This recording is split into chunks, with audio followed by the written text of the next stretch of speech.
అక్కడ ఎన్ని అఖాడాలు ఉన్నాయి అంటే దాన్ని మొత్తం టోటల్‌గా 24 సెక్టర్స్‌గా డివైడ్ చేశారు. టోటల్‌గా 81 కిలోమీటర్ల డిస్టెన్స్‌లో అఖాడాలు ఉన్నాయి. ఇంక అర్థం చేసుకోండి.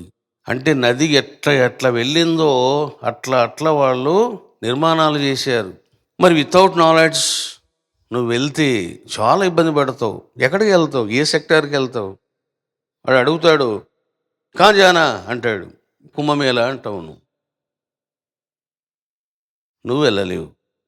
కాబట్టి నువ్వు ఏ సెక్టార్‌కి వెళ్ళాలో తెలుసుకోవాలి.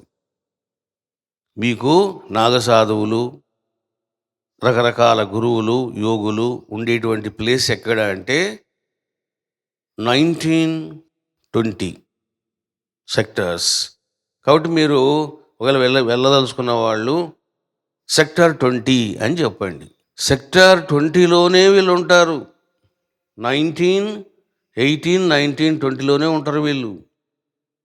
ఇంకా మీకు ఉన్నా కూడా వాళ్ళు దర్శనమివ్వరు, దగ్గర రానివ్వరు. ఎందుకు అని అంటే కొన్ని కొన్ని అఖాడాలు మెంబర్‌షిప్ ఉంటే గాని లోపల రానివ్వరు. మరి స్నానం ఎట్లా చేయాలండి అన్నప్పుడు చూడండి.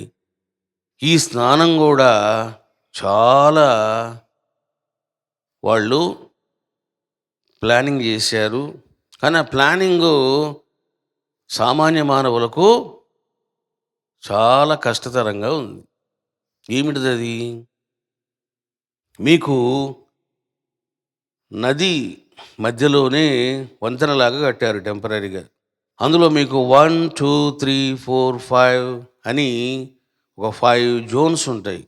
చాలామంది తెలియక ఏం చేస్తారంటే, దగ్గరగా ఉంది కదా అని ఏం చేస్తారు, మీకు రివర్స్‌లో ఉంటదన్నమాట. 5, 4, 3, 2, 1. వాస్తవంగా చాలామంది తెలియక 5లోకి దూరుతారు.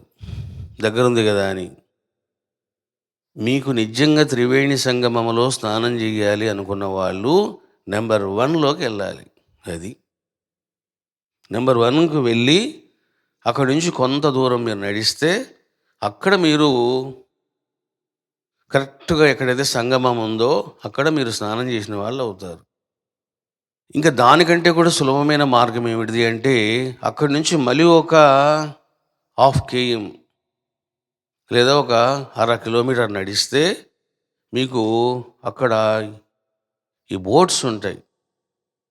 ఈ బోట్స్‌ను బుక్ చేసుకొని మనిషికి రూ. 500 ఆ బోట్ ఎక్కడమే. ఎగ్జాక్ట్‌గా లొకేషన్ తీసుకొని వెళ్తాడు. అక్కడ ఇంక మీరు స్నానం చేసుకొని తిరిగి బ్యాక్ రావచ్చు.